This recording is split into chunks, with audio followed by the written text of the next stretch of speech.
A gustatory processing difficulty, so that's our sense of taste. We might object to really strong flavours, so it might also be textures and temperatures because we relate these things to flavours as well. Might gag. It might be that you're seeing someone gagging, and that can be relating to our gustatory sense, so our sense of taste. It might be that we're a really picky eater because of that. So it might be that we only want to eat bland food, or that we might only want to eat a certain type of textured food. We might use the tip of our tongue. So you might see someone trying to identify something by using the tip of their tongue. This can be related to our taste processing difficulty. It might be that you see someone inspecting their food before they eat it. They might want to know what's in that food before they go and put it in their mouth because they don't want any unexpected flavours. On the other side to all of those things, like with all of the senses we've been through so far, it might be that they really, really love spicy food. It might be that they really love salty or sour food, so really strong flavours are really, really enjoyable. It might be that they lick objects, so they're getting more flavour by licking things. This might be food, but it might also be physical objects or Play-Doh or inedible things. Some people therefore may well eat everything as well, so it might be that they see other objects and they eat them for that flavour.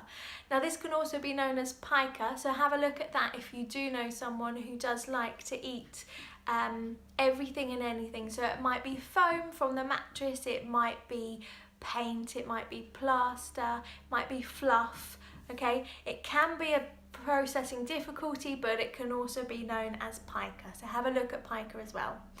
So that's our overview of all of the 7 senses and how you can start to identify a processing difficulty within each of those.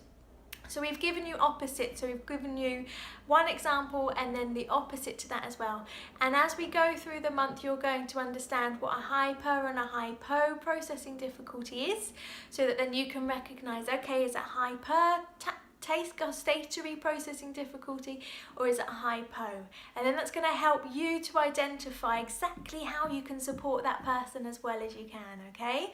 And then ultimately they're then going to be helping and showing you how they're responding to that, and we're going to run through ways that we can identify more sensory processing difficulties.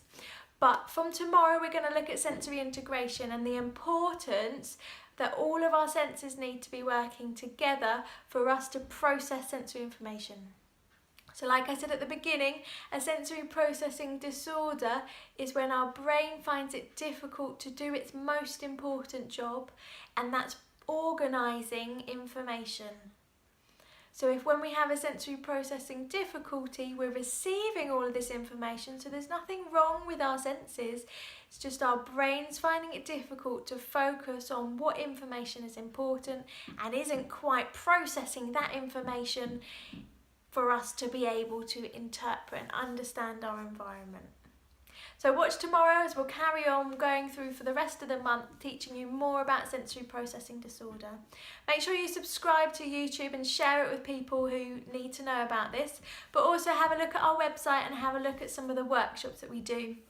I can come in-house and train you up so that all of you are fully trained and aware of sensory processing disorder, how you can recognise needs and how you can support them, which is the most important thing to ensure that our environment is as inclusive and accepting as possible.